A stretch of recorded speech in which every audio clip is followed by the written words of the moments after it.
예, 감사합니다.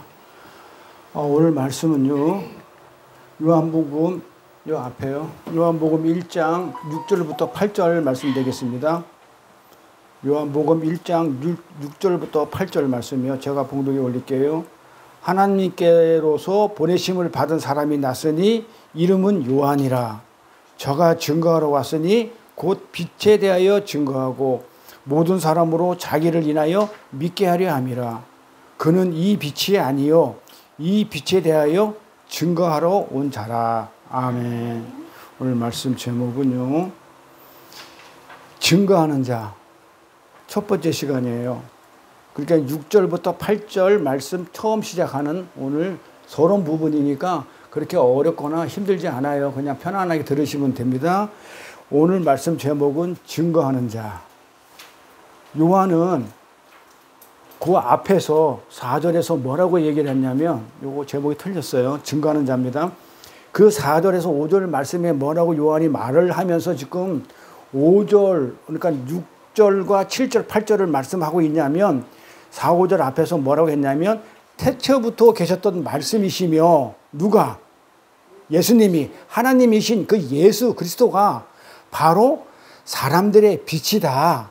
이렇게 말씀하시고 나서 그 안에 생명이 있었으니 이 생명은, 그 예수는 사람들의 빛이라 라는 말씀을 끝나고 나자 어떻게 하냐면, 언급한 후에 이 빛을, 그 빛을 사람들의 빛이라 했다. 그 빛을 증거하러 온 자를 소개하고 있는데, 그 사람이 누구냐? 세례 요한이다. 이렇게 소개하고 있어요. 세례 요한이다. 그런데 잘 보세요. 여기 보면 본문을 볼까요? 하나님께로부터 보내심을 받은 사람이 났으니, 5절에는 빛이 사람한테 비쳤는데 그 빛을 소개하러 보내심을 받은 사람이 있는데 그게 누구냐면 요한이라고 그래요. 근데 지금 요한복음만 요한이라고 그래요. 그런데 다른 사복음서를 보면 반드시 이 앞에 세례 요한이라고 붙어요. 왜 그래요? 다른 복음서는 이 사도 요한하고 세례 요한하고 혼돈할까봐 그러잖아요. 그냥 요한하면 이게 사도 요한이 한 건지 세례 요한이 한 건지 잘 모르니까 혼돈스러우니까는 반드시 구분해줬어요. 세례 요한이라고.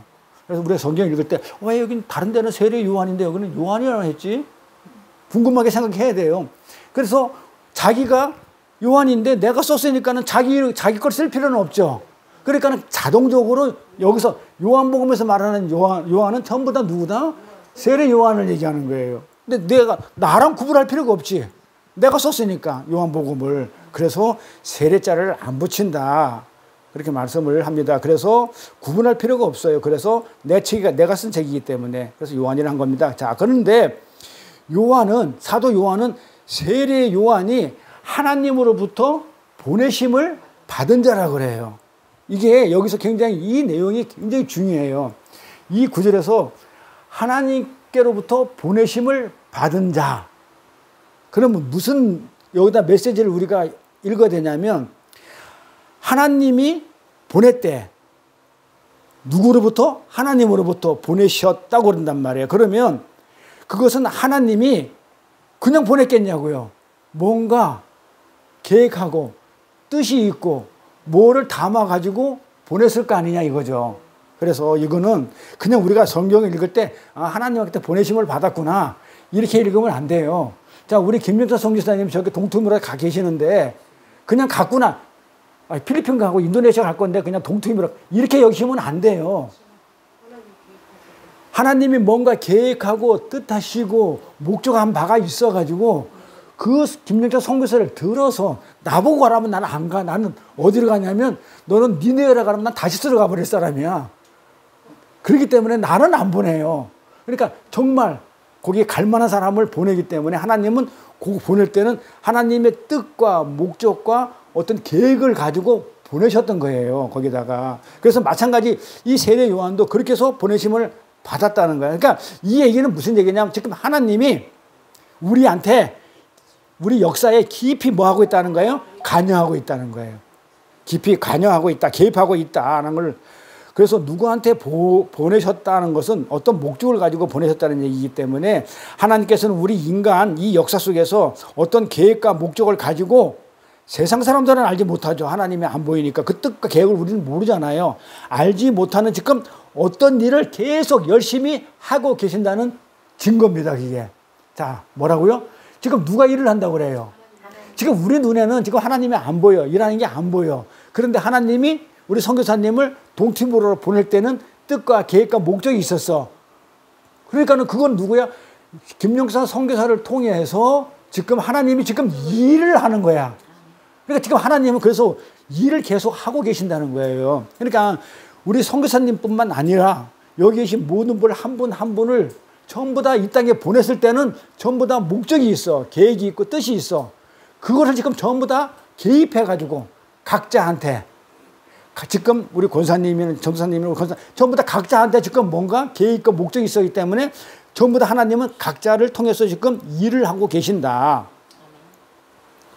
그래서 그 일을 하고 계신다고 그래서 우리는 하나님이 열심히 하고 계신다는 증거를 지금 세례 요한을 통해서 지금 말씀하시고 계는 거예요. 그런데 하나님께서 잘 드세요. 요거 중요합니다. 제가 우리 이선호 권사님한테 얘기했는데 작정과 예정이 뭐야? 준석 권사님, 우리 작정은 뭐고 예정은 뭐예요? 하나님이 작정하셨대. 그리고 하나님이 예정하셨대. 작정은 뭐고 예정은 뭐야? 요게 구분할 줄 알아야 돼요. 다른 말이에요. 예정은 준비하시는 거고. 작정은 마음속에 결단한 거야? 그게 그거지 뭐. 작정은 그래서 구구사절 자꾸 풀러가지 마셔요. 전부 다 이렇게 물어보면 전부 다 뭘로 풀려고 그러냐면 그냥 한글로 구구사절을 풀려고 그래요. 자, 제가 정리해 드릴게요. 자, 지금 하나님이 선교사님을 동티에 보낼 때는 이미 선교사님을 이 땅에 보낼 때는 작정하고 보낸 거야. 뭐 이루라고 작정. 그러니까 어떤 목적과 계획과 뜻을 어떻게 가진 거, 가지고 있는 것을 하나님을 그걸 작정이라고 그래요. 그러니까 하나님은 뭘 가지고 있었냐면 야, 동티모르에서 내가 복음을 전하겠다고 지금 그 목적과 계획과 뜻을 가지고 있었어. 동티모르에다가 내가 복음의 씨를 내리겠다고. 여기까지가 작정이야. 그런데 그걸 구체적으로 하려고 그러면 누가 있어야 되죠. 그러니까 우리 선교사가 있어야 되잖아요. 그러니까 우리 선교사를 작정을 해놓고 그 다음에 예정을 하는 거야. 예정을 해가지고 보내는 거야. 그 작정을 성취시키는 거야. 자, 그래서 정리를 하면 이래요. 이 작정은 하나님께서 어떤 목적과 계획을 가지고 일하시는 것은 작정이라고 그러고 우리 인간이나 피조물들, 천사나 피조물 이런 인간과 천사 같은 이 우리 존재들을 향해서 계획과 목적을 가진 것을 예정이라고 그런다. 그러면 하나님의 예정은 나무한테 야, 너는 나무한테 내가 이런 목적을 가지고 있으니까 너는 산소를 내야 되니까는 내가 너를 창세전부터 예정한다. 이런 말이 안 통하는 거죠. 그 예정은 뭐다? 이성을 가진 하나님의 생명을 가진 자, 그 호흡을 가진 자, 개나 이한테는 예정했다. 개 보고 우리가 강아지 보고 야, 또리를 내가 언제 예정해가지고 언제 태어나게 해서 내가 언제 데리고 가야 되겠다. 그렇게 예정을 하지 않아요. 네? 이런 자연이라든지 이런 것들. 근데 피조물 중에서 천사와 인간같이 이성을 가지고 있는 도덕적으로 이성을 가지고 있는 자들한테 뭔가 하는 일이 계획하는 일이 그걸 예정이라고 그런다. 이렇게 작정하고 예정하고 다르죠. 작정은 내가 내가 이 땅에다가 우리 지수로 권사님 집에다가 내가 누구야 그 이름이 뭐야 똘이라는 개를 내가 언제 한 마리 줘야 되겠다 위로하기 위해서 그건 작정이 될 수 있어요. 그렇죠? 근데 예정은 그렇게 하기 위해서 내가 똘이를 예정해야 되겠다 이건 안 되는 거야. 사람만 천사들만 그걸 예정이라고 한다. 그래서 하나님께서 계획하시고 하나님께서 친히 역사에 지금 깊이 개입하고 계시죠. 모든 일을 하고 계시니까 개입하셔가지고 그 하나님의 계획을 이루어가고 계신다면 그 계획은 반드시 이루어질까요? 안 이루어질까요? 실패가 없죠. 선교사님을 동티모르에 보냈어. 그럼 동티모르에서 복음의 씨앗을 지금 내리고 있으면 반드시 하나님이 그게 계획이었고 목적이고 작정했다면 반드시 동티모르에는 복음이 들어가죠. 하나님의 김영사 선교사는 예정을 한 거고, 동티모르에 복음의 씨앗을 뿌리겠다는 것은 작정이고, 작정을 한 거를 예정한 사람을 데리고 가서 보냈으면 그 작정한 것도 일이고 하나님의 일이고, 예정해가지고 보내는 것도 하나님의 일이고, 그러니까 그 일은 전부 다 하나님이 계획했으면은 반드시 동티모르에는 복음의 씨앗이 뿌려지겠죠. 실패가 안 된다는 그런 얘기예요. 이렇게 하나님은 지금도 이렇게 세밀한 간섭으로 사랑과 환경을 통해서 지금 이 역사를 운행하고 계셔요. 그래서 우리가 위로를 받는 거예요.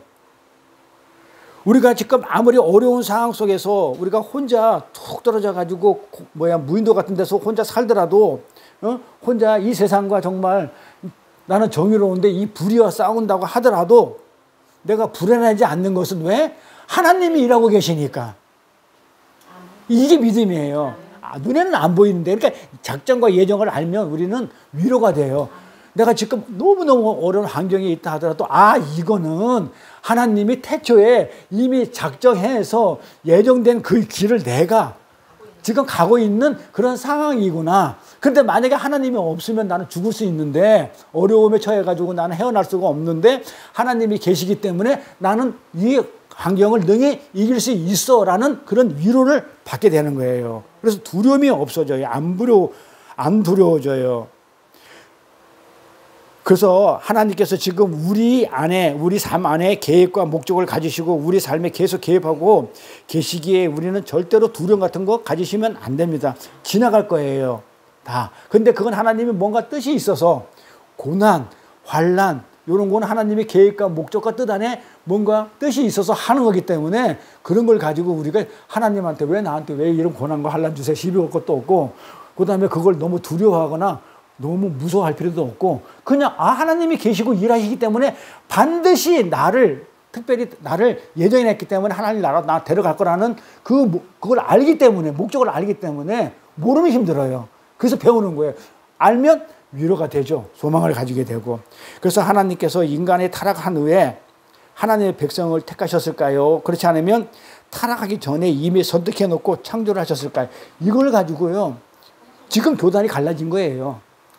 자세히 들어보세요. 제가 질문할게요. 하나님은 우리 인간이 타락한 후에 타락했으니까 불쌍해서 구원을 해줬을까요? 안 그러면 타락하기도 전에 이미 구원을 작정해 놨을까요?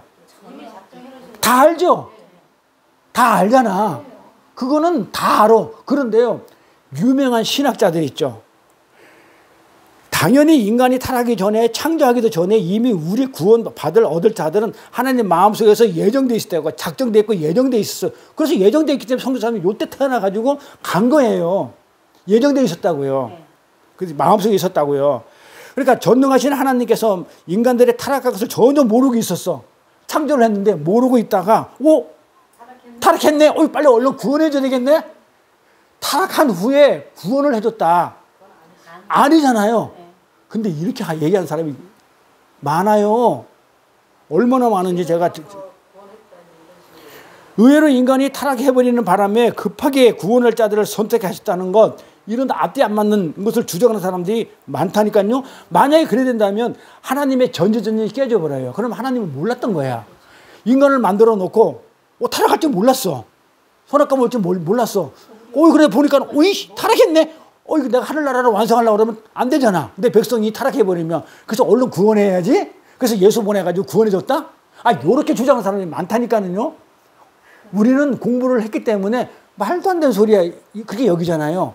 제가 설명해 드릴게요. 이런 쉬운 얘기를 가지고 계획주의자의 신학자들이요. 유명한 사람 많아요. 계획주의 신학자 중에서도요, 위드필드라는 사람이 있어요. 그 다음에 스탠포드 웩스, 그 다음에 이런 사람, 그 다음에 시카고 대학의 신학부의 브라이언 캐리시, 그리고 도일의 알렉산더 수바 있죠. 그리고 뮬러, 중요한 사람이야. 뮬러, 막스 사이베, 이 같은 사람들이 타락 후 선택도를 주장한단 말이에요. 타락한 다음에 하나님이 우리를 선택한 거라. 이렇게 주장한다고요. 개혁주의에서 그런다니까요. 그게요.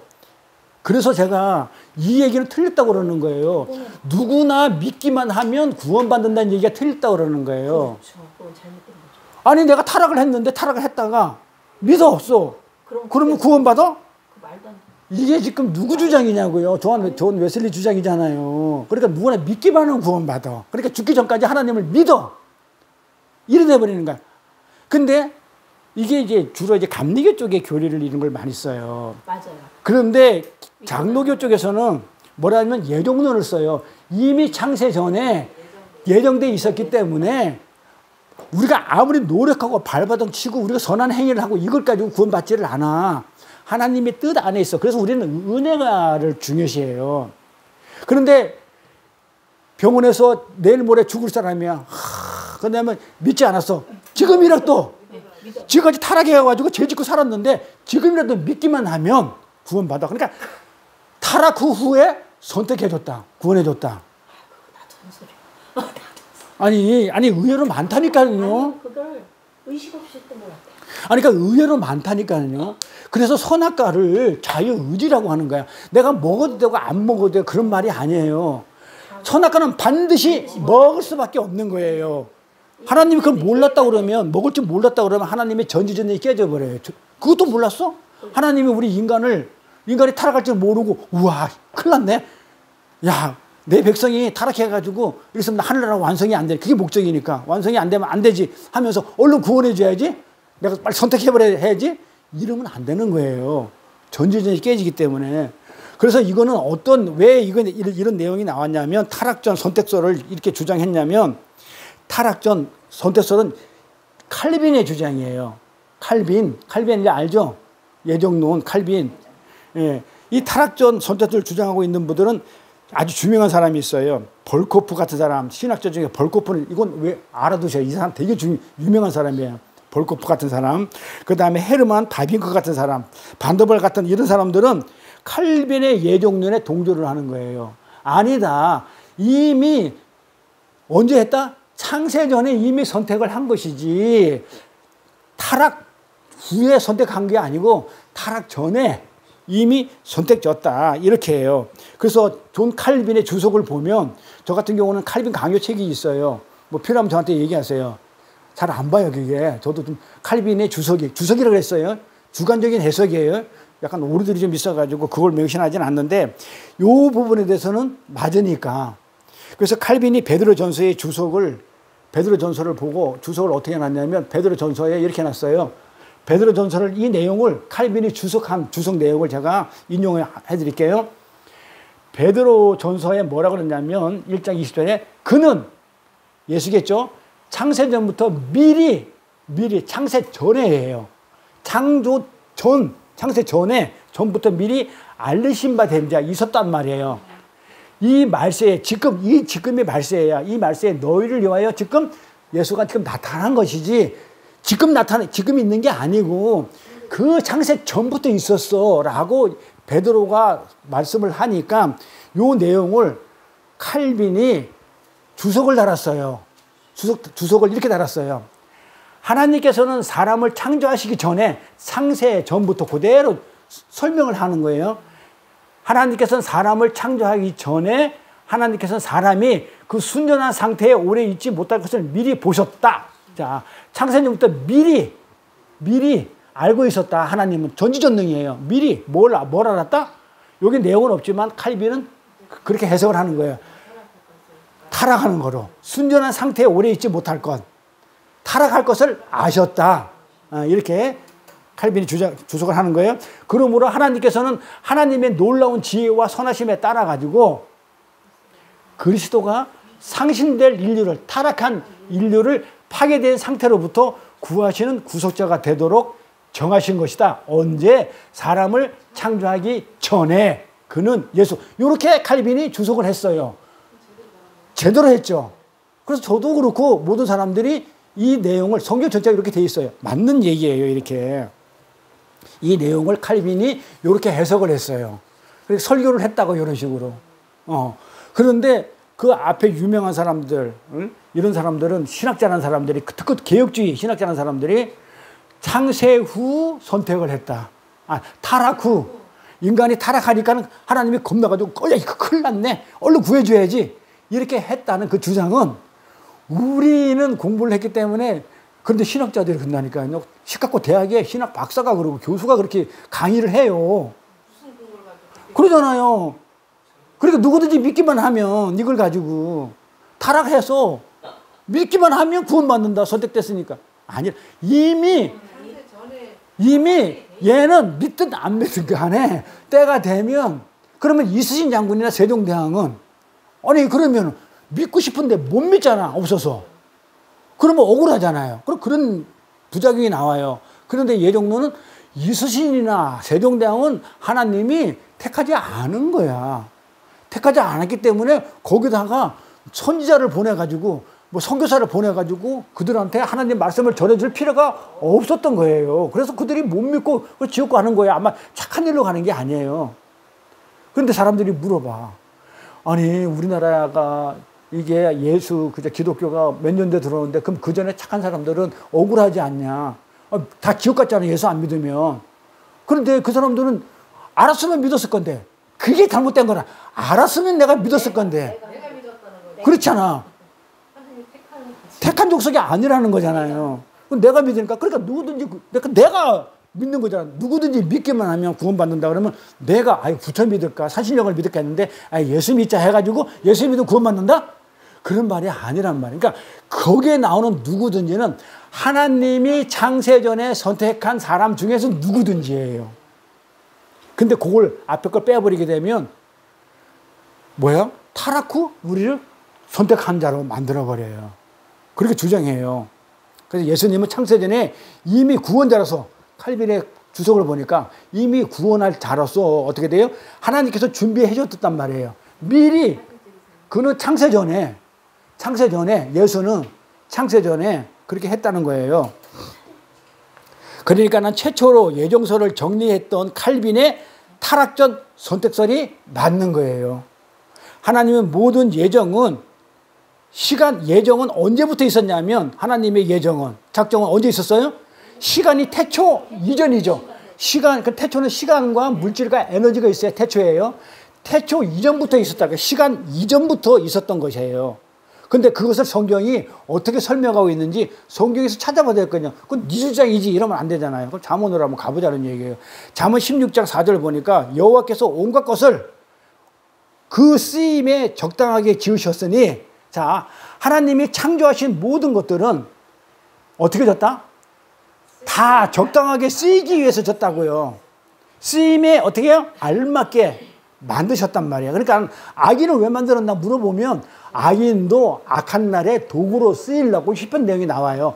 악인도 악한 날에 쓰려고. 그러니까는 이 선인들이 의인들이 잘못해가지고 하게 되면 매를 때려야 되니까 하나님은 사람과 환경을 통해서 역사하잖아요. 영이니까. 그러니까 사람을 예정한 하나님을 요것들이 언제 타락을 할 거야. 언제 잘못을 할 거야. 그러면은 그때 사람을 보내든지 이스라엘이 타락을 했어. 그러면은 주변 나라 아수르를 지팡이로 막대기로 쓰는 거야. 아수르를 강하게 만들어가지고 쳐들어가. 요게 하나님은 그때와 시를 전부 다 예정과 작정 속에서 다 들어가 있었던 거예요. 그러니까 전부 다 하나님 안에서는 우연이 없어요. 하나님이 계획과 뜻 안에 다 있는 거다. 그래서 지금 뭐라고 그러는 거예요? 악인은 언제 쓴다고 그래요? 재앙날에 땔감으로 쓰려고 창세전에 이미 악인을 예정했다는 거예요. 그러니까 아수르라든지 바벨론이라든지 그 애굽이라든지 이런 것 악인들을 어떻게 했다고요? 창세전에 예정했다고 그때 돼가지고 쓰려고 부흥하게 만들었다는 거예요. 그 내 얘기가 아니잖아요. 뭐라고요? 악인은 재앙날에 쓰려고 하나님이 창세전에 지금 만들었다고 이렇게 얘기를 하잖아요. 그러면 악인의 입장에서는 내가 뭘 했길래 나를 악인으로 그건 하나님 마음이잖아요. 열정서 마음대로. 악인의 입장에서는 뭐야? 왜 나는 악인의 역할을 맡겼습니까? 내가 왜 가룟 유다 역할을 내가 왜 맡아야 됩니까? 다른 애를 갖다 가룟 유다 역할을 맡기지? 억울할 수 있잖아요. 그러니까 따지는 거야. 불교부하다고. 아니죠. 그걸 갖다가 하나님이 무슨 뜻인지 목적인지 우리는 내 생각으로 그걸 맞추면 안 되죠. 하나님 생각을. 그런데 우리는 불공평하다 생각하면 안 돼요. 어떻게는 거꾸로 이렇게 감사하게 생각해야 돼요. 왜? 내가 가룟 유다가 안 하게 만들어진 거. 내가 악인이 아니고 어떻게 내가 땔감이 아니고 땔감으로서의 악인의 범죄에 들어가지 않고 어떻게 선택받은 자의 안에 들어갔는지. 근데 내가 뭐 잘난 게 없잖아요. 내가 뭐 그전에 내가 뭐 태어나기 전부터 내가 뭐 한 게 없잖아요. 응? 근데 내가 땔감이 아니고, 내가 잘난 것도 없는데 어떻게 하나님의 자녀로 선택되었느냐. 이걸 딱 생각하면요, 요 자리에서요, 감동해가지고 펄떡 입이 뛰어대요. 확. 아니, 하나님이 나를 악인으로 선택했으면 어떡할 뻔했어. 아니, 생각을 해보라고요. 그러니까 하나님이 나를 악인으로 아닌 땔감으로 안 쓰게 만들었다는 것만 해도 우리는 감격이 나와야 돼요. 더 이상 바랄 게 없어요. 그걸 바랄 게 없죠. 그래서 우리는 이렇게 좀 말씀을 갖다가 이렇게 하다 보면 은혜를 느끼게 돼요. 그래서 우리는 이 내용을 가지고 악인은 재앙 내려 쓸 것이야, 이 내용을 가지고 우리는 어떻게 해야 돼요? 감격적인 선언을 해야 돼요. 감사합니다 하면서 어떻게 나는 내가 뭐 잘난 것도 없고 내가 뭐 한 것도 없는데 나를 악인으로 안 쓰고 의인으로 쓰셨나이까, 뭐 이러면서 감동을 하는 거죠. 이 내용은 솔로몬이 적었죠. 잠언은. 이 솔로몬이 그러죠. 악인은 파멸이라는 구체적 목적을 위해서 하나님이 도구로 뭐 했다는 거예요? 창조된 거라고 말하고 있어요. 그러니까 하나님은 태초에 시간 이전에 이미 하나님의 백성들을 선택하셔가지고 예정하시고 그들을 통해 가지고 영원히 타락할 수밖에 없는 하나님 나라를 지금 어떻게 온전하게 완성시키기로 작정을 했기 때문에 하나님의 목적은 뭐냐? 우리 창세기부터 요한계시록까지 가면 새 하늘과 새 땅이에요. 그러니까 하늘나라 완성이에요. 처음에 창조 하늘나라는 이 땅에다 만들어 보려고 했더만 엉망이야. 공허와 어둠과 흑암이 가득 채. 그래가지고 이제 그 하늘나라를 어떻게 완성해 나가는 거예요. 근데 하늘나라는 주권도 있고 공간 땅도 있는데 뭐가 없어? 백성이 없어. 그래서 우리를 창세에 택해가지고 그 백성으로, 이 땅에 있는 흙으로 만든 백성으로는 이 땅에 있는 물질을 가지고 만든 우리는 하늘나라에 갈 수가 없어요. 그러니까 물질로 만든 건 언젠가는 소멸되니까 하늘나라는 영원한 것이기 때문에 갈 수가 없는 곳이야. 그래서 우리 물질을 죽여버려야 돼요. 그리고 영원한 것을 집어넣어줘야 돼. 새 사람으로. 그게 육체적인 어떤 옛사람, 물질로 만든 옛사람은 죽여버리고 하나님의 영인 생명이 들어와가지고 영원한 것으로 죽지 않는 부활 생명으로 우리가 하늘나라를 가는 거예요. 이 과정이 성경 전체의 흐름이고 역사예요. 이것을 완성하기 위해서는 누가 필요하냐면 우리가 필요하기 때문에 우리를 만들어서 죽이고 예수 그리스도의 영을 집어넣고 하나님의 호흡을 넣어서 생명을 만들어가지고 끝까지 들어서 하늘나라에 어떤 걸맞게 이 땅에 사는 어떤 못된 것들은 다 어떻게 해? 껍질은 다 내려놓게 하고 다 정결하게 만들고 물로 정결하게 씻어가지고 결국은 하늘나라에 입성시키는 게 하늘나라의 하나님의 목적이었단 말이에요. 그 목적을 위해서, 그게 작정이에요. 그 목적이. 그 목적을 위해서 우리를 예정해가지고 만들어서 우리를 하늘나라에 채워가는 거. 12명. 이 채워가는 것이 예정이었다. 그러면 인간이 타락하기 전에 이미 구원과 유기가 결정이 되었다면 이것도 이제 의문을 들어야 돼요.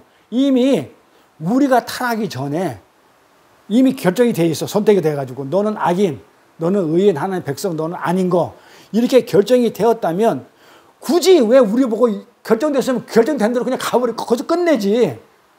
굳이 왜 우리를 이 땅 역사 속에서 이 살도록 그렇게 하냐 이 말이에요. 왜 하나님은 이 역사라는 것을 굳이 허락하셔가지고 사람들을 왜 이렇게 본문처럼 친히 사람을 보내, 세례 요한을 보내고 우리 선교사를 보내고 이렇게 하면서 완성해 나가냐 이 말이에요. 그냥 그렇게 됐으면 그걸로 끝내지. 뭐 그렇게 또 굳이 역사를 만들어가지고 역사 속에 내려보내가지고 또 예정을 해가지고 사람을 보내고 이렇게 하냐 이 말이에요. 그러면서 또 그것도 하나님 그냥 가만히 있는 것도 아니고 일일이 다 개입하고 계시면서, 그러니까 어떻게 보면 왜 하나님 쓸데없는 일을 하고 계셔요. 이 생각도 드는 거예요. 왜 개입하고 계셔가지고 그렇게 일을 하시냐 이거예요. 그거는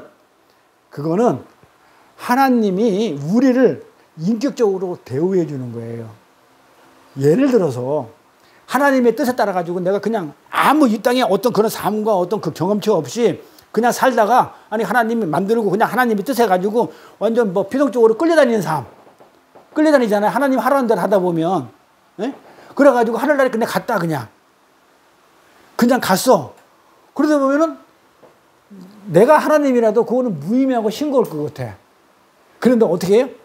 보내가지고 스스로 깨달아가지고 그게 뭔지 알고 내가 그렇게 해야지 해가지고 자발적으로 그렇게 내가 영화롭게 돼가지고 하늘나라의 백성이 된다고 그러면 선택했으니까 그 선택을 갖다 했기 때문에 그냥 선택한 걸 그냥 가버리는 게 아니고 이 땅, 이 역사 속에서 우리가 그 보내심을 받는 그 삶을 살게 되는 것은 어떻게 해요? 내 안에서 로봇처럼 그냥 끌려만 가고 하라는 대로 하는 게 아니고 의지로 완전 내 스스로 어떻게 해요? 가슴에서 우러나오는 그 순종을 통해서 하나님을 신뢰하고 그렇게 믿게 되면은 내가 안 변하거든요. 그걸 경험하게 하라고. 그래서 이 땅에 내가 눈에 이런 얘기 많이 하죠. 우리가 왜 하늘나라에 이미 하늘나라의 백성으로서 가 있어요.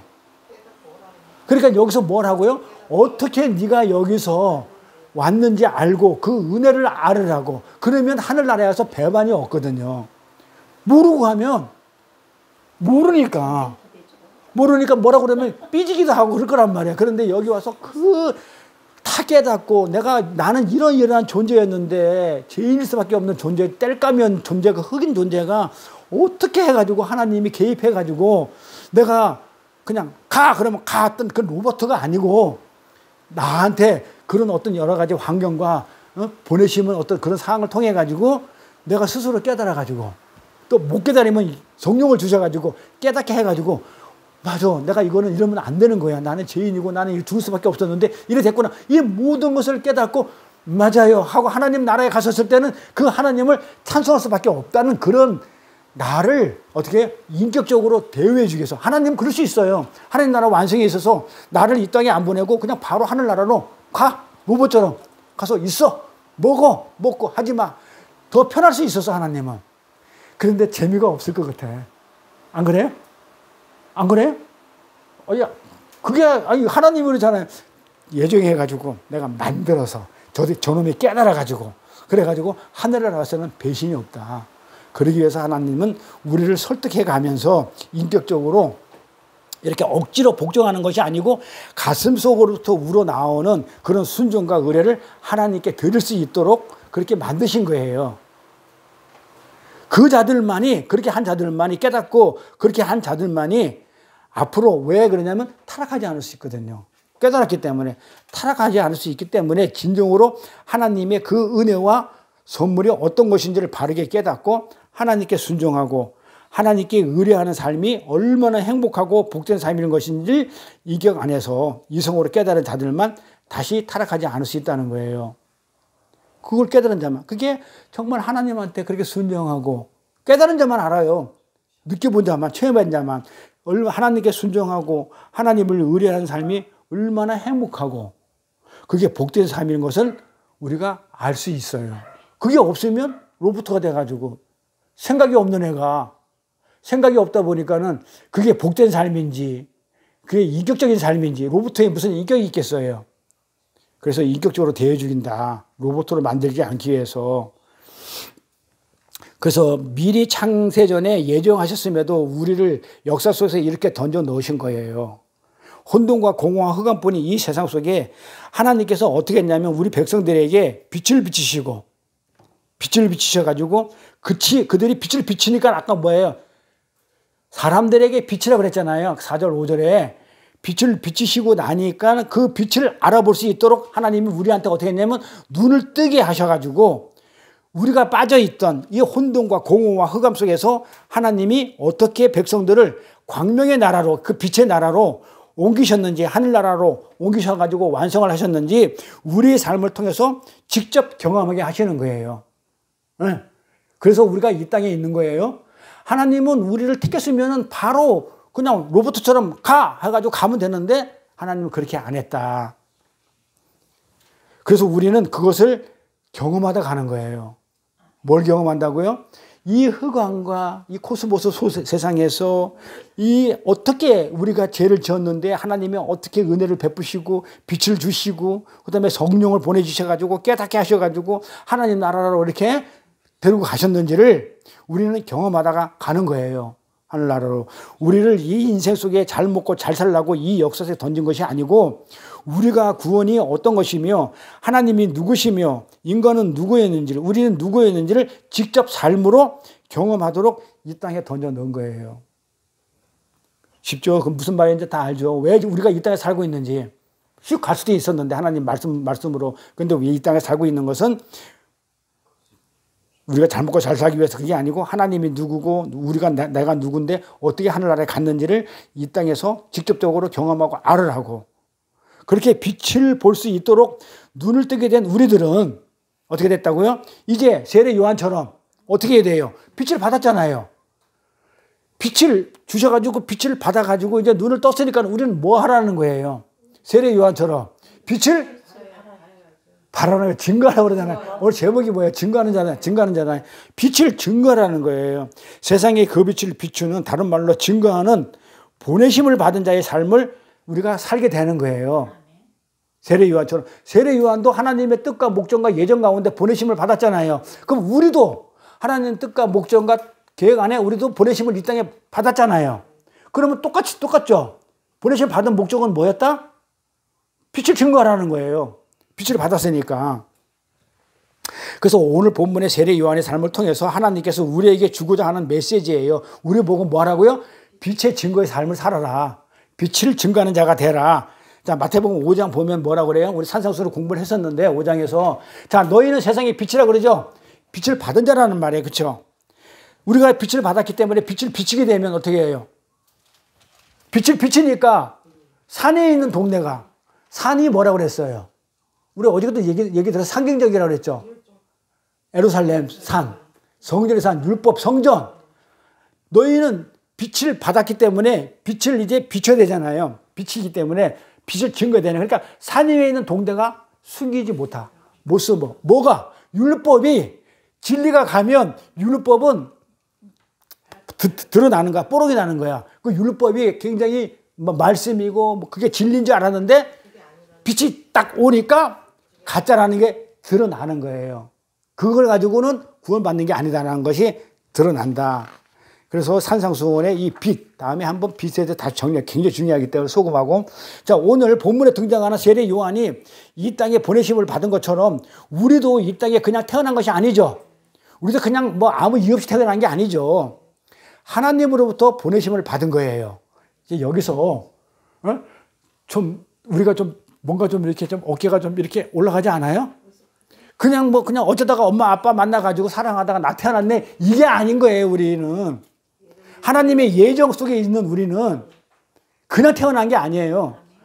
모세가 그냥 태어난 게 아니고 어떻게 한다고요? 모세를 하나님이 이스라엘 민족을 갖다가 어떻게 구원하기 위해서 지도자로 딱 예정을 하셨어. 그러니까 그 예정하기 전에 뭐였냐면 모세 아버지 처녀, 총각과 처녀를 만나게 해가지고 애 낳아가지고 그것도 광야에 그 나일강에 떠내려가게 해가지고 또 해필이면 그 공주한테 이렇게 건짐을 받아가지고 공주가 또 궁안에서 키워가지고 또 왕자에서 훈련을 시키고 이 모든 것들이 전부 다 뭐다? 하나님이 계획하고 예정한 그대로였었어요. 그래가지고 나중에는 하나님이 예정해서 모세를 보내서는 그 이스라엘 민족을 그 애굽에서 구원해주는 구원자 역할을 하려고 계획했던 거란 말이에요. 이런 것처럼 우리도 그런 계획 속에서 태어났다니까요. 그러니까 우리 목숨이 굉장히 중요한 거죠. 힘들면 죽고 싶은데 하나님은 계획 속에서 나를 태어나고 어떻게 이 역사 속에서 역사책 위에서 우리가 걸어가고 있는 모습이기 때문에 죽고 싶어도 마음대로 못 죽는 거예요. 제가 그랬잖아요. 저 3번 기도했지만 하나님이 안 데려가더라고. 그 내 마음대로 되는 게 아니라는 거예요. 왜? 보내심을 받았기 때문에. 그러니까 우리 감격적이지 않아요? 아니 모세도 보내심을 받았고 예수도 보내심을 받았고 아니 나도 보내심을 받았대. 감격적이지 않아요? 하나님 뜻과 계획과 목적 안에 있었다니까. 우리가 내가 감히 나라는 존재가 그 어마어마한 하나님 안에 생각 안에 있었다는 거예요. 봐봐요. 우리가 어느 여자를 갖다가 남자가 어느 여자를 짝사랑하면 해도 그 여자는 되게 행복하지 않아요? 그런데 그 정도가 아니야. 나를 하나님이 어떻게 알아준다는 거야. 아, 우리가 어디 가가지고 대통령 만나가지고 악수 한번 했는데 이 다음에 몇 년 전에 만났는데 나를 알아본다 그러면 영광 아니에요? 그런데 감히 하나님이 나를 머릿속에 지금 갖고 계시다니까요. 관여하고 계시고. 그래서 우리는 그냥 태어난 게 아니고 하나님으로부터 보내심을 받은 자예요. 그러면 하나님이 우리를 보내서 지금 뭘 하려고 보냈겠냐 이 말이에요. 이걸 알아야 되잖아요. 그래서 말씀 공부하는 거예요. 무엇을 시키려고 보냈냐 이거예요. 우리의 욕심이나 채우고 배부르고 등 따시게 잘 먹고 잘 살다 오라고 이 땅에 보냈겠냐 이 말이에요. 왜 우리를 보내실까요? 이유가 있겠죠. 그러니까 이것만 알아도 우리가 함부로 살 수 없다니까요. 하나님은 분명 어떤 계획과 목적을 가지고 우리를 이 땅에 보냈어요. 세라의 요한의 삶을 보면 알아요. 그래서 그게 내 얘기니까 성경은. 그래서 세라의 요한의 삶을 보니까 오로지 뭐만 증거해요? 세라 요한이 빛만 증거해요. 다른 거 안 했어요. 성경 보세요. 다른 거. 그가 이 세상에 속한 어떤 것을 뭐 누렸어요. 그가 뭐 빛을 증거하라고 보내시를 받은 그 사람이 이 땅에서 뭐 챙기다 갔어요. 뭐 쌓아놨어요. 보물을 쌓아놨어요. 아무것도 안 했죠. 오로지 하나님이 시키는 일만 하다가 어떻게 갔냐면 참수당에 죽어버렸어. 그거 헤로드 왕한테 그 누구야 그 조카 딸이 뭘 달라 너 춤 잘 추니까는 너가 원하는 게 뭐냐 했더만 세례요한은 모가지 달라고 그러니까 그래 참수당에 죽었다니까는요. 네? 뭐만 하다가 빛만 증거하다가 예수만 증거하다가 그렇잖아요. 예수를 어떻게 증거했어요? 그래서 우리는 성도의 삶이 그런 거란 말이에요. 보내심을 받은 우리 성도의 인생의 목적은 세례 요한의 인생처럼 빛을 받은 자로서 빛을 증거하다가 가는 거예요. 우리가 그 빛을 받았죠. 은혜를 받았죠. 그 은혜를 빛을 증거하다 가면 되는 거예요. 주님께서 모든 성도에게 너희가 땅끝까지 이르러 내 증인이 되라고 하셨죠.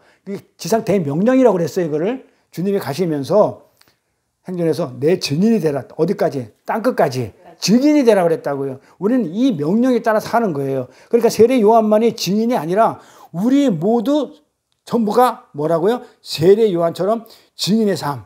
즉 보내심을 받은 자의 삶을 살다가 하나님 부르시면 가는 거예요. 임무 끝나면. 그러면 우리가 못 가는 거는 아직까지 임무가 안 끝난 거야. 빛의 삶을 더 증거하고 올 그런 일이 있어서 아직까지 있고 세례 요한은 빛의 삶을 온전히 증거했어. 그러니까 어떻게? 데려가는 방법은 어떻게 보면요. 암 걸려가지고 몇 년씩 고통하다가 항암제 맞으면서 고통해서 죽는 것보다도 모가지 순간적으로 딱 잘려가지고 죽는 게 어쩌면 더 편할 수도 있어. 맞아요. 그건 모르는 거예요. 그건 그냥 조금 보일 때만 공포지 뭐 죽는지 뭐. 그러니까 그때는 뭐 공포도 없어서 하나님이 함께 하기 때문에 그냥 가면 그냥 뭐 고통이 없이 죽을 수 있다는 그런 생각도 들어요. 그러면 자 우리가 왜 그 보내심을 받았다고요? 세례 요한의 삶처럼 빛을 증거하는 삶을 살기 위해서 여기에 보냈다면 그러면 주신 것들 있잖아요. 집도 주고 쌀도 주고 뭐도 주고 이렇게 주신 것들은 무엇을 위해서 쓰라고 준 거란 말이에요. 빛을 증거하는 데. 그렇지. 그게 하나님의 목적이기 때문에 그래서 우리에게 주어진 모든 것들은요.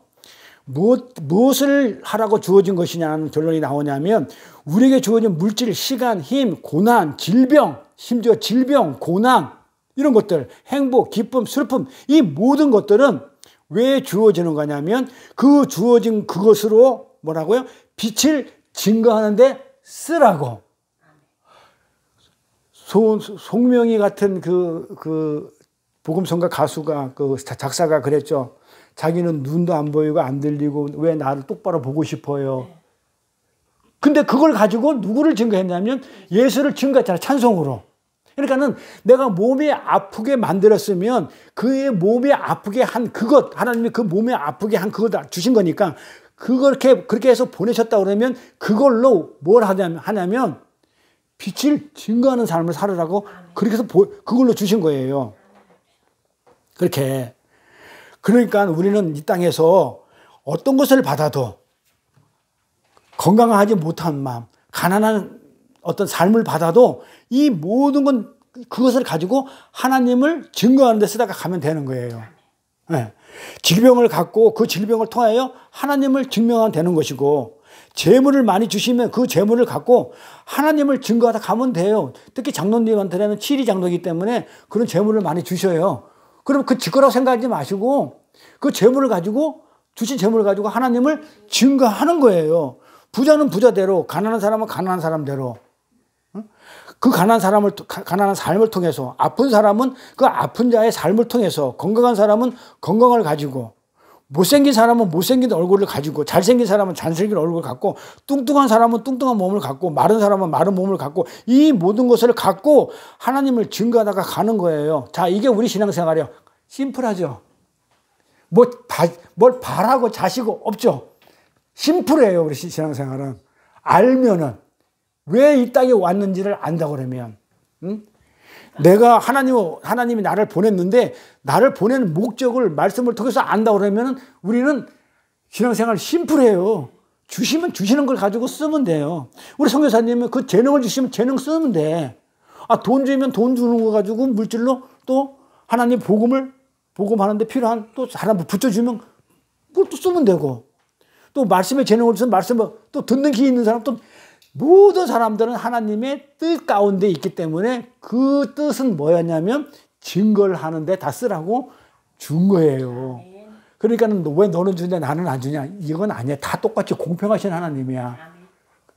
돈을 많이 준 사람한테는 어떤 배고픔이라는, 안 그러면 또 자식이 또 배고플 수도 있고, 나는 많이 받았지만 언젠가는 공평해요. 하나님은 공평하신 하나님이에요. 그래서 왜 너는 주고 나는 안 주냐, 눈에 보이는 거 가지고 시비 걸지 마시라는 얘기입니다. 그러니까 절박하게 하나님 매달려 가지고 뭐 달라고 할 필요도 없고, 또 안 준다고 떼쓸 필요도 없고, 있는 것 가지고 하나님이 시키는 일을 하다가 세례처럼 부르면 가는 거예요. 증거 끝나면 하나님 부르셔요. 근데 좋은 곳이잖아요. 지금 이 자리 감사해요. 네, 그러나 삶을 대표적으로 살다 가신 분이 누구였냐면 예수님이셨어요. 근데 세상 사람은 떡을 생명처럼 여기고 살지만 우리 주님은 하나님이 시키는 일, 그 말씀을 생명처럼 여기고 살았어요. 그렇죠? 말씀이 뭐라 그랬어요? 하나님의 뜻, 목적, 계획, 이런 것들이란 말이에요. 이런 것들을 말로 표현하면 말씀이야. 그래서 예수님은 말씀했다는 건 하나님의 목적과 뜻과 계획과 그 의지대로 예수는 그 삶을 살았다. 얘기는 말씀대로 살았다는 거예요. 그렇게만 살다 가셨어요. 그게 생명이거든요. 생명인 줄 알고. 근데 이 세상은 마귀는 뭐라고 그래요? 이 돌로 떡을 만들어 먹어 이랬단 말이에요. 예수님한테 시험할 때. 이 돌로 떡을 만들어 먹어. 그랬더니 예수님이 뭐라고 그래요? 사람이 떡으로만 사는 것이 아니고 하나님의 입으로 나오는 말씀으로 사는 것이야. 그게 생명이야. 떡은 영원한 생명이 안 돼. 먹고 싸고 그다음에 얼마 있다 죽어. 하지만 하나님의 생명의 말씀, 생명의 떡은 영원히 살아. 이렇게 사는 거라고 얘기한 거예요. 그 말씀이라는 것. 하나님이 예수 그리스도의 삶에 의도하시고 계획하신 그 삶을 사는 것이 말씀이라고 그랬어요. 그것이 예수 그리스도에게는 생명이었던 거예요. 우리도 마찬가지죠. 세상의 떡이 우리의 생명이 되면 안 됩니다. 이 땅의 자원이, 물질이 우리가 추구하는 목적지가 되면 안 되는 거예요. 뭐가 목적지가 되고 뭐가 소망이 되냐면 하나님의 말씀이, 그게 생명이니까 그게 들어와야 우리가 살아요. 그러니까 말씀이 없으면 우리는 죽은 자라니까요. 그런데 말씀 공부를 안 해? 죽었다는 거예요. 그러니까 사실은 죽은 자들은, 시체들은 말씀을 못 알아먹기 때문에 하나님이 이곳으로 뭐예요? 안 부르는 거예요. 듣는 자만 부르는 거예요. 저 하늘의 자원이 우리를 추구하는 목적이 돼야 되지, 이 땅의 자원이 목적이 돼서는 안 돼요. 하나님 말씀인 하늘의 자원. 요한복음 4장 34절 가볼게요. 예수께서 이르시되 나의 양식, 하나님의 양식, 예수의 양식은 뭐라고 그래요? 양식은 뭐라고 그래요? 이거 보시라고요. 4장 34절이 없는데. 4장 34절 아니에요? 없이 25절까지밖에. 아니, 요한복음 4장. 요한복음 4장 34절에 보면 예수께서 이르시되 나의 양식은, 나의 떡은, 말씀은 뭐라고요? 나를 보내신 뜻을 행하고, 그렇죠? 말씀이 뭐라고요? 하나님의 뜻과 의지와 계획과 목적을 이렇게 표현하는 거가 말씀이니까, 그게 말씀이 양식이단 말이에요. 하늘 양식이 말씀이니까 떡. 그러니까 하나님을 뜻을 행하고 그 일을 온전히 이루는 것. 그러니까는 우리는 양식 그러니까는 먹을 떡 그러니까 그 뭐 밥, 뭐 양식 이 땅의 것을 얘기하는데 예수님은 뭐라고 하냐면 내 양식은 하나님의 말씀이야. 하나님의 말씀이야. 즉 하나님의 뜻과 목적과 계획과 의지야.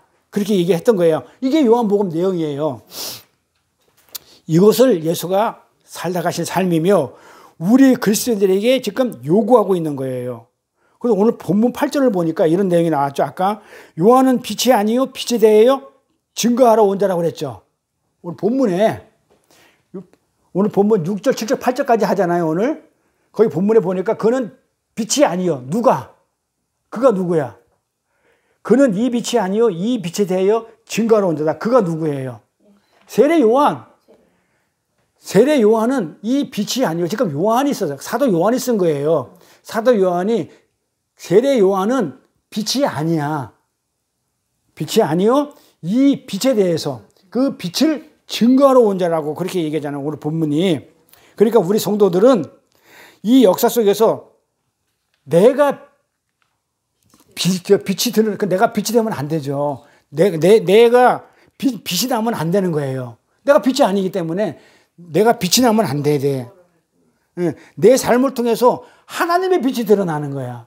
내 삶을 통해서. 나한테 하나님의 빛을 비췄기 때문에 나는 이 빛을 어떻게 한다고요? 반사해서 그 하나님의 진짜 참빛을 드러내는 삶이 우리 성도의 삶이는 것이지 내가 빛이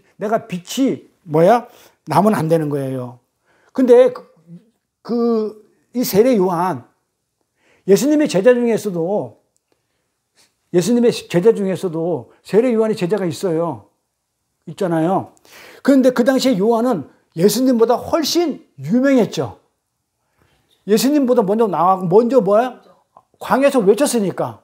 그러니까 세례 요한은 예수님보다 훨씬 유명했어요. 그리고 사람들이 제자도 더 많았어요. 아마 요한도 이 사도 요한도 처음에는 세례 요한의 제자였을 거예요. 그러다 나중에 바뀌죠. 몇 사람 있었어요.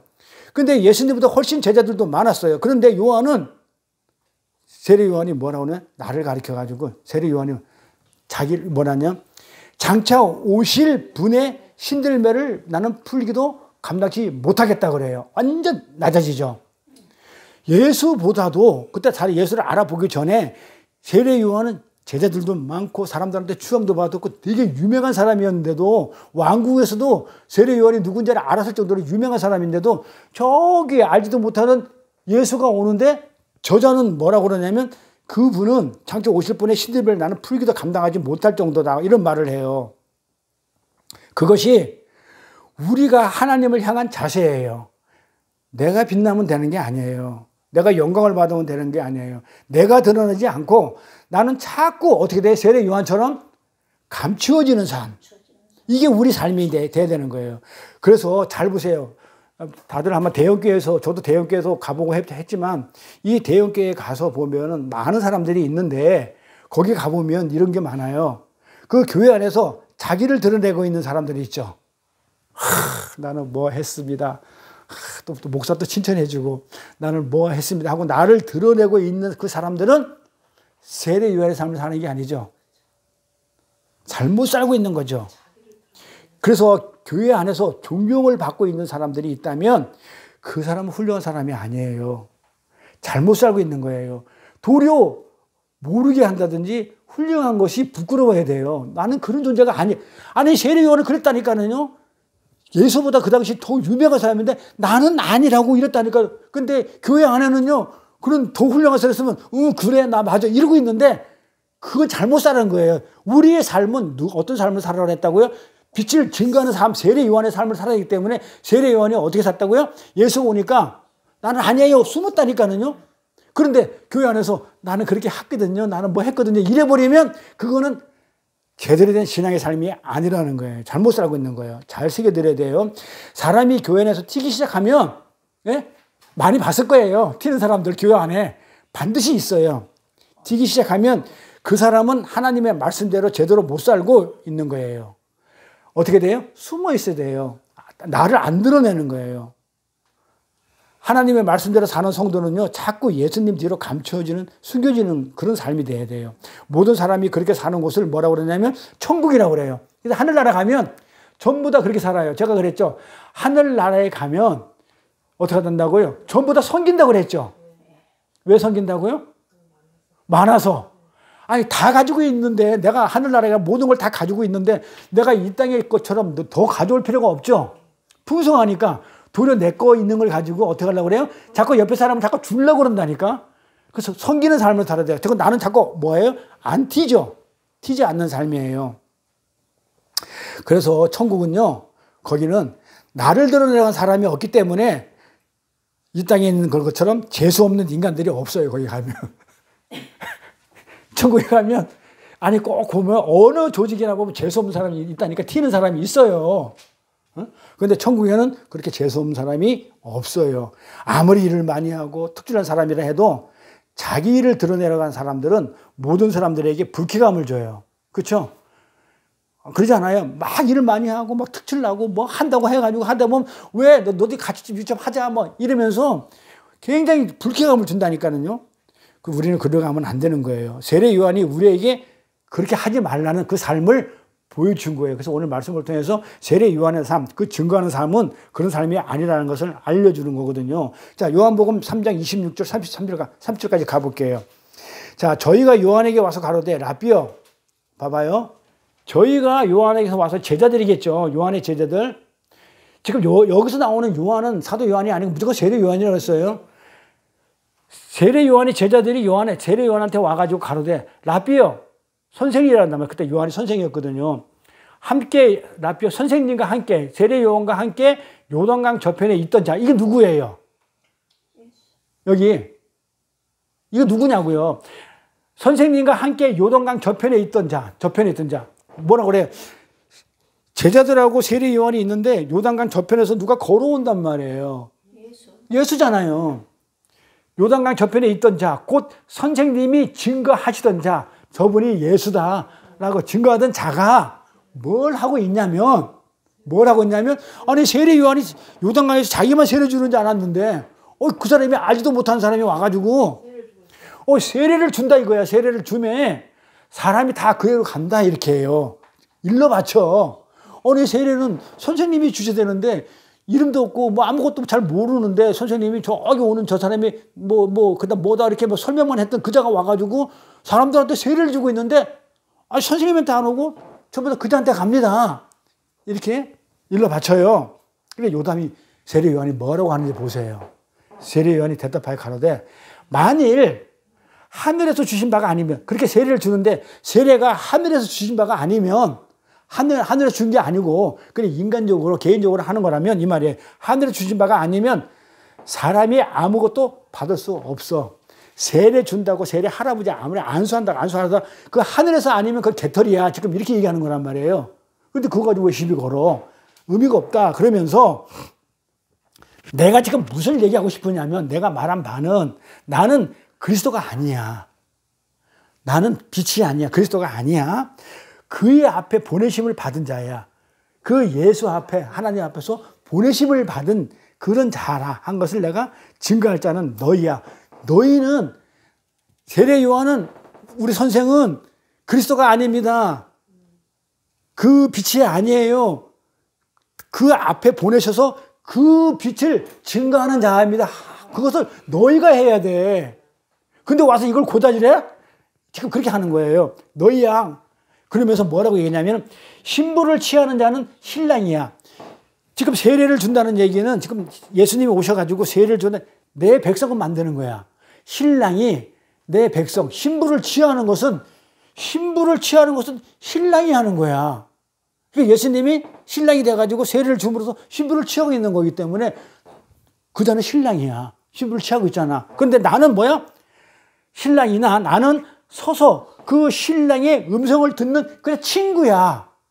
나는. 그러니까 세례 요한이 그때 당시 그렇게 유명하고 능력도 있고 세례 주고 막 제자들도 많았는데도 불구하고 이름도 없는 예수가 와서 세례를 주는 걸 보고 이렇게 했다니까요. 이게 좀 감동스럽지 않아? 세례 요한의 삶이 정말, 와, 정말 믿음의 삶이 이런 삶이구나.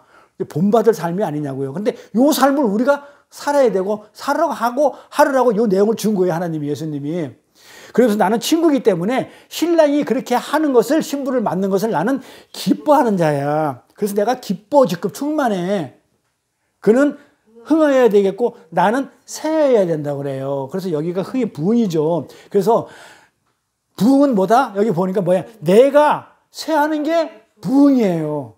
그 부흥은, 그러니까 우리가 뭐 어디 가서 부흥이 한다, 교회가 부흥됐다 막 이렇게 얘기하면 뭐가 내 것이 뭐 많아지는 거, 이걸 부흥이라 한 거래. 그래서 하박국에서 그렇게 한단 말이에요.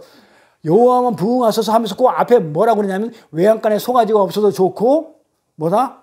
나는 그래요. 나는 외양간에 송아지가 없어도 좋고 포도나무에 소출이 없어도 좋고 열매가 없어도 좋고 막 이런 게 나는 쇠하는 거야. 그러면 누가 부해? 나는 그런 거 없어도 좋아요. 뭘만 있으면 돼? 하나님만 부흥하면 돼요. 흥하면 돼요. 근데 우리가 부흥을 잘못 알아가지고 뭐라고 한대요? 내가 가지고 있는 게 부흥이라고 그래. 근데 부흥은 뭐야? 내 것은 없어지고 외양간 송아지도 없어지고 포도나무에 열매도 없고 내 것은 없어지고 하나님 것만 있는 게 부흥이라 이 말이에요. 그러니까 내 거, 우리 땅에 있는 게 부흥이 아니고 하늘 께 있는 게 부흥이에요. 그래서 세례요한이 이런 거야. 나는 신랑이 아니고 그냥 서서 기뻐하는 신랑 친구야. 신랑 친구는 신랑보다 잘나면 안 되는 거야. 이렇게 얘기하는 거예요. 그래서 자꾸 낮아지고 감춰지고 숨겨져야 되는 거야. 그래야 신랑이 돋보이니까. 그 세례요한이 이렇게 했다는 거예요. 그래서 나는 자꾸 쇠하고 그가 자꾸 흥해야 한다. 이것이 세례요한의 삶이지만 우리의 삶이 돼야 되는 거예요. 이 세례요한은 하나님께서 자기의 허락하신 자리에서 불평 없이 충성을 다했죠. 요한이 뭔가 특별한 사람이라서 그런 사람을 살았다고 생각하시면 안 돼요. 왜냐하면 요한도 보내심을 받았고 우리도 보내심을 받았기 때문에 우리도 그와 똑같은 인간이고 똑같은 성경을 가졌기 때문에 우리도 똑같이 그렇게 살다 가는 거예요. 그래서 성경이 우리에게 그 삶을 쫓아 살라고 했던 거고 우리가 잘 아는 아담의 죄가 뭐였었어요? 지금 세례 요한은 아무것도 원하는 게 없었어. 쌓는 것도 없고 챙기는 것도 없어. 누리는 것도 없었어. 그냥 증거하라서 증거만 했어. 이것처럼. 근데 아담은 어떻게 했어요? 아담이 죄 지은 거는 주어진 자리에서 세례 요한은 충성을 다했어요. 빈만 증거를 했는데 아담은 주어진 자리에서 만족하지 않고 충성하지 못했어요. 왜 그래요? 더 높아지라고 그랬어요. 아담은. 그게 죄예요. 왜 그랬냐면 내가 선악과를 먹어야 되겠다는 거예요. 왜? 선악과는 먹고 눈이 밝은 건 하나님이 눈이 밝아야 돼. 그러니까 선악과 먹으면 눈이 밝아지니까 내가 이거를 먹어야 된다는 얘기는 눈이 밝아지고 싶다는 거예요. 눈이 밝아지고 싶다는 것은 뭐다? 내가 하나님처럼 되겠다는 거예요. 그래서 선악과는 자유의지가 아니고 경계예요. 요걸 먹게 되면 하나님처럼 되는 것. 안 먹으면 피조물로 있는 것. 근데 피조물이 선악과를 먹고 눈이 밝아지고 싶어서 하나님처럼 되고 싶었다는 거예요. 요게 맥이단 말이에요. 선악과의 맥. 그러니까 뭐 다른 교단에서 얘기하는 선악과는 자유의지가 있어도 그냥 가운데 있는데 안 먹었으면 죄가 없었는데 먹었기 때문에 죄가 들어서 그게 아니에요. 무조건 먹게 돼 있었던 거고 먹어야만이 이 물질로 만들어진 흙으로 만들어진 존재는 영원하지 못하기 때문에 없어져 버리고 새 생명으로 영원히 하늘나라에 가기 때문에 그리스도 생명을 예정하시고 선악과를 만들어 놨단 말이에요. 그렇기 때문에 우리는 반드시 있는 자리에서 아담의 자리에서 충성을 했으면 죄가 안 들어갔겠죠. 그런데 어떻게 했다고요? 세례 요한은 앉은 자리에서 충성을 다했고 아담은 불평을 하면서 돈과 뭘 갖고 싶어 해서 만족하지 않고 욕심을 따라가지고 주어진 자리를 이탈한 것이 죄예요. 그래서 히브리서 보면은 그 루시퍼가 마귀가 처소를 떠났다 그래요. 그러니까 마귀가 되기 전에는 천사였단 말이에요. 천사장이었으니까, 천사의 우두머리였으니까. 그러면 천사가 있는 곳은 하나님을 보필하는 자리에 있어야 돼요. 그런데 이 루시퍼가 대적을 해가지고 하나님 있는 자리에서 떠났다. 그러면 마귀가 되는 거예요. 그게 우리가 옛날에 공부했던 그거잖아요. 에녹이 어떻게 했다고 그래요? 그러니까 에녹이 둘 나오는데 그 가인에서 나오는 에녹이 하나님 여호와를 대적하여, 그렇죠? 하나님 앞을 떠나서 대적했다는 얘기. 여호와 앞을 떠나서 노 땅에 거하더라. 동편 너 땅에 거했다. 이런 내용이 나왔죠. 공부했죠. 동편은 뭐야? 하나님과 대적하는 자리. 항상 동쪽은 하나님과 대적, 서쪽은 성이 있는 곳. 그래서 예수님이 항상 예루살렘 성에서 나갈 때는 동쪽으로 갔다가 성전으로 올 때는 서쪽으로 오는 그런 그림이 그려져 있다고 그랬어요. 그래서 에녹이 셋의 자손 에녹 말고 가인의 자손 에녹이 있었어요. 여호와 앞을 떠나, 그러니까 여호와 앞을 떠났다는 얘기는 대적했다는 거죠. 동쪽으로 가서 노 땅이 뭐야? 유리하다죠. 떠도는 거. 노 땅. 유리하는 곳에 거했다. 그런 내용이 했어요. 그러면서 거기에서 정착하면서 뭐냐? 제사를 지냈다. 제단을 쌓았다. 뭐 그런 내용을 쭉 연결되는데 반드시 그런 것들에 그러니까 내 처소를 떠나게 되면 그게 어떻게 되는 거예요? 그거는 하나님의 대적을 대우는 거예요. 우리가 있어야 자리가 있어야 되는 거예요. 피조물 자리에. 근데 선악과를 먹음으로써 창조주 자리에 뛰어넘어올랐던 거. 그래 경계라는 거예요. 그 경계. 먹으면 안 되는 거예요. 창조주와 피조물의 경계가 선악과였는데 그 자리를 떠나는 게 죄라는 거예요. 그런데 요한은 떠났나요? 안 떠났나요? 하나님께서 자기의 주신 그 자리 거기에 만족하면서 충성하면서 순종하면서 승복하다가 간 삶을 살았어요. 그것이 죄를 극복한 사람의 삶이에요. 그러니까 죄를 극복하려고 하면 하나님이 주신 그 자리 있죠. 맡겨준 그 자리 거기 사는 거예요. 그래서 하나님께서 성도의 삶 속에서 이해할 수 없는 일들을 자주 허락하시는 거예요. 왜? 너 그 삶에 순종할 수 있어? 내가 하나님이 어떤 고난을 줬어. 그러면 그건 하나님이 뭔가 뜻과 목적이 있어 줬는데 거기서 있으면서 이겨낼 생각을 안 하고 하나님의 뜻을 물 생각 안 하고 자꾸 그걸 내게 해결하려고 그래. 벗어나려고 그래. 그러면 그게 죄라니까는요. 더 힘들어. 늪에 빠져요. 그러니까 그 죄인데 그걸 모르는 거야. 그러니까 자꾸 빠져나오려고 그래. 빠져나오려고. 그러니까 그걸 왜 허락했느냐? 너 거기서 그렇다 할지라도 외양간에 송아지 없어 할지라도 너 그거는 만족할 수 있어? 순종할 수 있어? 그걸 자꾸 물어보는 거예요. 훈련시키는 거예요. 이런 삶이 우리에게 닥쳤을 때 하나님 앞에 아각거리지 말라는 거예요. 그렇게 이걸 불신앙이라고 그러거든요. 자, 어제 공부했죠. 불신앙이 뭐예요? 불신, 불순종, 불순종 뭐라고 그랬어요? 불신은 안 믿는 게 아니죠. 불신자는 예수를 안 믿는다 그 말이 아니죠. 잘못 믿는 거. 예수를 딴 예수로 믿는 거. 그 다음에 불순종은 말을 잘못 듣는 거. 그러니까 불순종은 말을 아예 안 들어버린 게 아니고 잘못 듣는 거. 그랬잖아요. 그래서 이런 삶이 닥쳤을 때 하나님한테 악악거리면 그게 뭐예요? 불순종이고 불신이죠. 불신앙이라고 그래요. 그래서 우리는 하나님이 허락하신 그 삶을 그대로 받아들이는 거예요. 그리고 거기서 만족을 누리는 그러한 실력자로 자라나는 겁니다. 성도는 그렇게 자신에게 주어진 역할에 만족해서 충성을 하는 사람들입니다. 자, 누구는 부자로 만들어지고 왜 나는 가난뱅이로 만들어졌어요? 아각거리지 말라는 얘기예요. 뚱뚱한 거, 어떤 사람은 뚱뚱해지고 싶어. 내가요, 군대 있을 때까지 진짜 55kg를 해가지고 너무 말라가지고 사람들한테 왜소해 보여가지고 마르면요 나이도 들어 보여요. 그래서 내 소원이 살찌는 거였었어요. 제발 60kg까지 가자. 거의 한 15년 가까이를 총각 때부터 결혼해서 군대 결혼해서까지 55, 56이에요. 와, 이 60kg만 가자. 와, 그게 소원일 수도 있어요. 어떤 사람한테는. 말라서 날아가니까. 근데 뚱뚱한 사람들은 또 뚱뚱한 대로 또 마른 게, 그러니까 다 뜻이 있고 목적이 있어서 그렇게 만들어 놨기 때문에, 아니, 솔직히 마른 사람들은요, 그만큼 안 먹어요. 솔직히. 맞아요. 공급이 안 되기 때문에 여기가 안 채워지는데, 그런데 뚱뚱한 사람들은 그만큼 먹어요. 근데 복 중에 복이 뭐냐면, 이거 식성, 이것도 복이라며요. 잘 먹는 것도. 우리는 먹고 싶어도 못 먹어요. 그 맛있는 거를. 짧아, 입이. 그게 어떤 게 복이냐고. 뚱뚱한 것도 복이라고 그렇게 여기고 살면 되는 거예요. 그러면 그걸 그렇게 생각하는 게 실력자라고 그래요. 그렇게 실력자로 사는 거예요. 그래서 우리에게 주어진 역할을 만족하며 충성하는 사람들이에요, 우리는. 그래서 그렇게 세상 영광하고는 전혀 상관없는, 관계없는 우리는 삶을 살게 돼 있어요. 근데 정리를 이제 할 건데요. 세례 요한이 중요해요. 세례 요한은 어떤 사람이었었어요? 본래.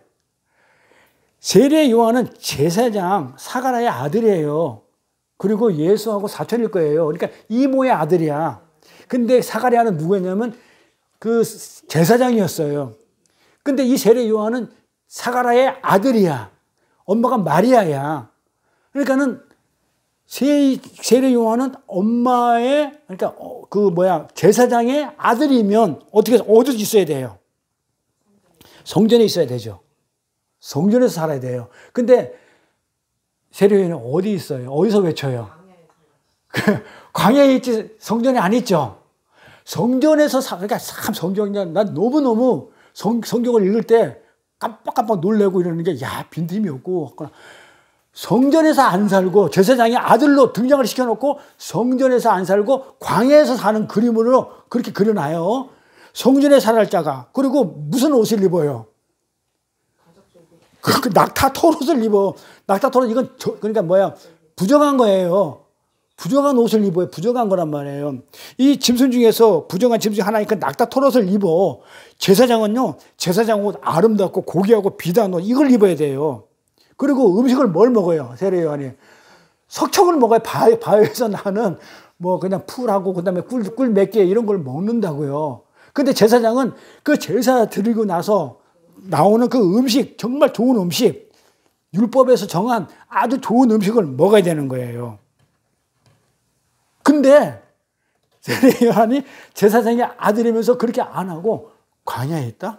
좋은 음식을 먹어야 하는 사람이 메뚜기 먹는다고요. 석청을 먹고. 자, 이 말은 뭐냐면 그걸 뭐한테 우리한테 또 이스라엘 유대인한테 기독교인들한테 뭔가를 경고하고 보여주는 거예요. 그러니까 이건 뭐냐면 세례 요한이 자기가 제사장의 아들인지 몰랐겠어요? 성전에서 사는 게 좋은 줄 몰랐을까요? 좋은 옷 자기가 몰랐을까요? 그 다음에 좋은 음식 자기가 몰랐을까요? 근데 세례 요한 하나님이 너 광야에서 그거 입고 있어 하니까 그대로 그렇게 한 것뿐이에요. 그 삶이, 세례 요한의 삶이 정말 행복하고 기뻤기 때문에 과연 그 삶을 살았겠냐 이 말이에요. 무슨 세례 요한의 변태예요. 그게 행복하다고 느끼면? 세례 요한이 편안한 게 뭔지도 알았을 것이고 따뜻한 게 무엇인지도 알았고 무엇이 뭔지도 알았을 거예요. 그리고 마시는 것이 무엇인지 다 알았을 거예요. 그러나 하나님이 그에게 맡긴 역할을 그대로 살다가 결국에는 마지막 참수해서 당해서 가는 그것이 빛을 증거하는 성도의 삶이라고 자꾸 얘기하니까 그렇게 살다 간 거예요. 그러니까 이 얘기 들으면 나 예수 안 믿고 차라리 맛있는 거 먹고 성전에서 살고 제사장으로 살고 그러지 하면서 자꾸 예수 믿기 싫어지네? 이런 말이 조금 들 수도 있어요. 아닌가? 나만 그러나? 자, 세례 요한은 이제 뭘 얘기하고 싶었냐면 옛 언약에 속한 모든 것이 끝났으니까 끝난 것을 이제 새로운 삶을 살아야 된다. 그거를 얘기하고요. 어디서? 자, 성전은 뭐야? 그렇지. 나는 율법에서 희생제사 드리고 좋은 음식 먹는다 하더라도 그 율법의 행위로 나는 안 살아. 나는 광야에서 살아. 그러니까 광야에서 외치면서 율법에 사는 자들이요, 성전 안에 있는 자들이요, 나와 광야로. 나와서 해게. 거기 있으면 너 다 죽어. 재밌지 않아요? 그러니까 이 세례 요한이 광야에서 외쳤다. 그 얘기는 그 성전의 율법의 성전에 있으면 인간적인 어떤 눈에 보이는 것, 세상적인 거기다 가치를 두고 사는 거는 그거는 아니야. 이제는 뭘로 살아야 돼? 진리로 살아야 돼. 예수가 오잖아요. 예수가 왔기 때문에 회개를 했던 이 진리가 오니까 너희 지금 율법으로 옛 성전으로 살았던 거, 옛사람은 다 죽어야 되는 거야. 그리고 이제 예수가 지금 오고 계셔. 회개해. 그리고 회개해서 얼른 너가 새 생명으로 살아야 돼. 그게 맞는 거야. 회개하라. 예수가 오고 있어. 이렇게 얘기했단 말이에요. 그래서 너희 자신들이 하나님과 관계없이 행하는 그런 종교행위들, 성전 안에서 하나님은 그거 안 받는 거잖아요. 그런 종교행위들은 하나님 앞에서 전혀 카운트되지 않고 있으니까 너 빨리 깨닫고 거기서 율법적인 행위 하나님 그거 한 개도 안 쳐줘. 응. 우리 교회에서 그런 율법적인 행위 하는 사람들이 있으면 안 쳐주는데 왜 그렇게 하고 있냐 이 말이에요. 그러니까 저도 그런 얘기를 외치는 거예요. 저도 세례 요한처럼 증인의 삶을 살아야 되니까, 증거의 삶을 살아야 되니까, 빛의 삶. 그러니까 정신 차려. 그 안에서 있지 말고 정신 차려. 너희들이 지금 형식적으로 행하고 있는 그것은 아무것도 아니다는 것을 지금 뭘로 보냐? 직접 삶으로 보여주고 있는 거예요. 성전 안에서 제사 드리고 희생제사 드리고 그 다음에 뭐 좋은 옷 입고 율법 행위를 하고 있는 거 그게 아니라는 것을 성전에서 안 살고 광야에서 살면서 석청 먹어가면서 옷 그 낙타터로 입고 그렇게 사는 거예요. 정신 차리라고. 그는 죄로 범벅이 된 이스라엘 세상 문화, 성전 안에 그 율법의 행위, 이런 것들, 그 종교밖에 모르는 그 세상 문화와 종교 밖에서 살았어요. 성전 안에서 안 살고 제사장의 아들이면서 밖에서 살아요. 그는 종교 밖에서 살아요. 그런데 일부러 밖에서 산 거예요. 그리고 그 안에 있는 사람들을 보고 뭐라고 했냐면 밖으로 나와라. 광야로 불러낸 거예요. 광야로 나와라고. 거기 있으면 죽어. 율법에 정의돼서 죽어. 하나님 그 카운터 안 해주니까 빨리 회개하고 그걸로 사는 게 아니야. 빨리 뉘우치고 빨리 나와. 이러면서 불러냈어요. 그게 빛을 증거한 삶이에요. 이게 우리의 삶인 것이고. 그래서 우리는 이 세상을 살고 있지만 이런 세상의 삶의 원리에 빠져가지고 옛성전이나 율법적인 그 성전에서 빨리 빠져나와야 돼요. 그리고 세상 사람들에게 뭐라고 얘기하냐면 빛을 증거해야 되잖아요. 회개해라. 빛이 왔으니까 회개해라. 빨리 거기서 나와라. 빠져나와라. 이렇게 전하는 거예요. 뭘로? 삶으로, 입으로. 그걸 외치다가 가는 게 우리들이에요. 자, 정리를 하자면 하나님이 보내신 하나님의 사람들만이 그리스도 안에 참 생명을 가지죠. 왜? 하나님이 보내신 하나님의 사람만이 생명이 있어요. 왜? 생명은 누구한테 있기 때문에? 예수 안에 있기 때문에.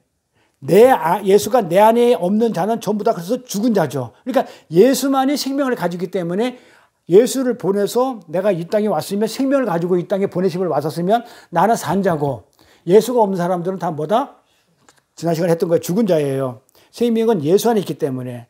그래서 그리스도 안에 있는 자들은 참 생명을 가진 자들이고 그들이 사는 삶만이 진짜 살아있는 삶이다. 빛의 삶이다.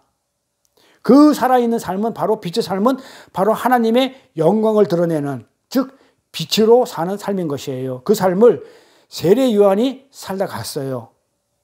자, 그러면 산다는 것을 자 우리가 한번 생각해 봅시다.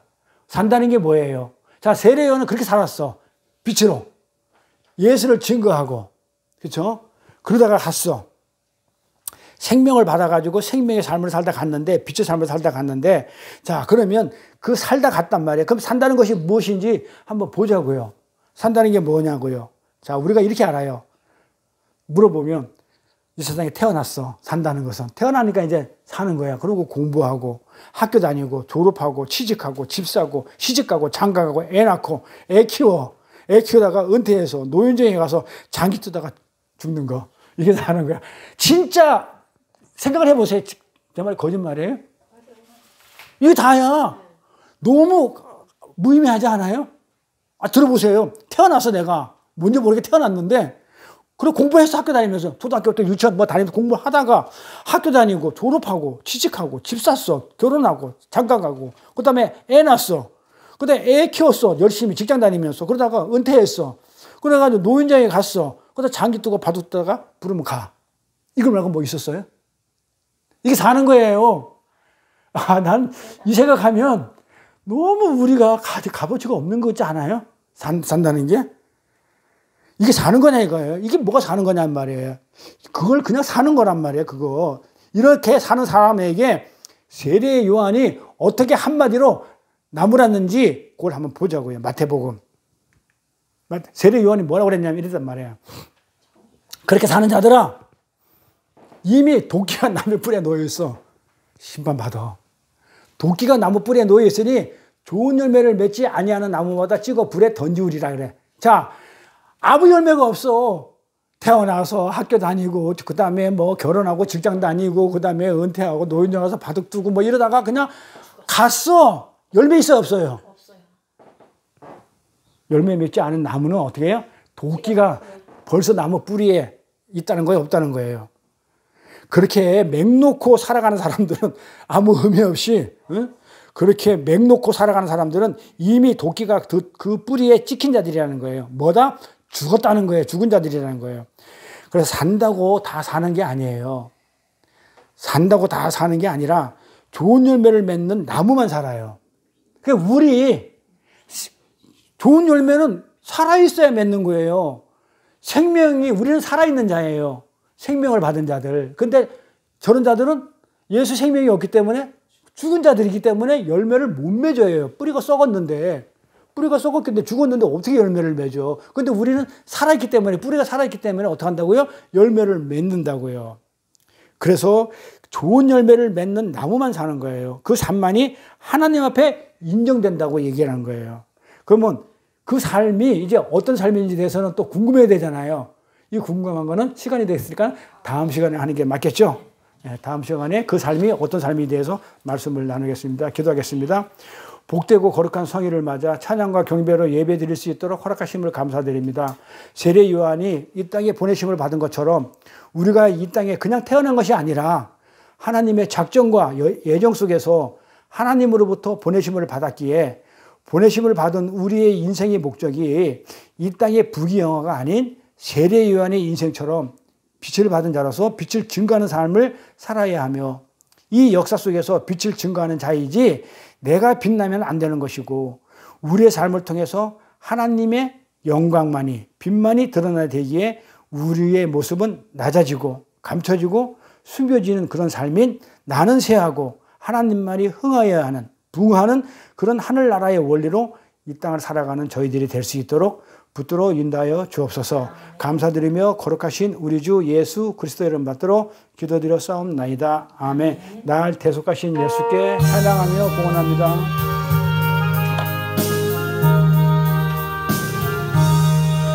날 대속하신 예수께 내 생명